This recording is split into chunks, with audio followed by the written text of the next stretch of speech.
visitors dito sa Crocodile Park. Pero yan ay inaasahan bandang mga alas 10 ng gabi. Kaya samantala may iba pang inaabangan ng mga tao. Isha!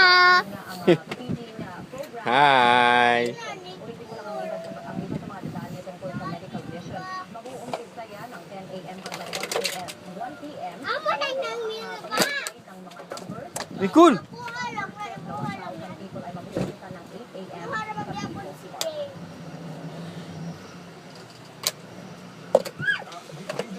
Ay! Siyempre, hindi pa bahay sa milka. Duha lang na siya. Good, imuha bito ng toys. Naunsa mong koy. Imuha bito ng toys.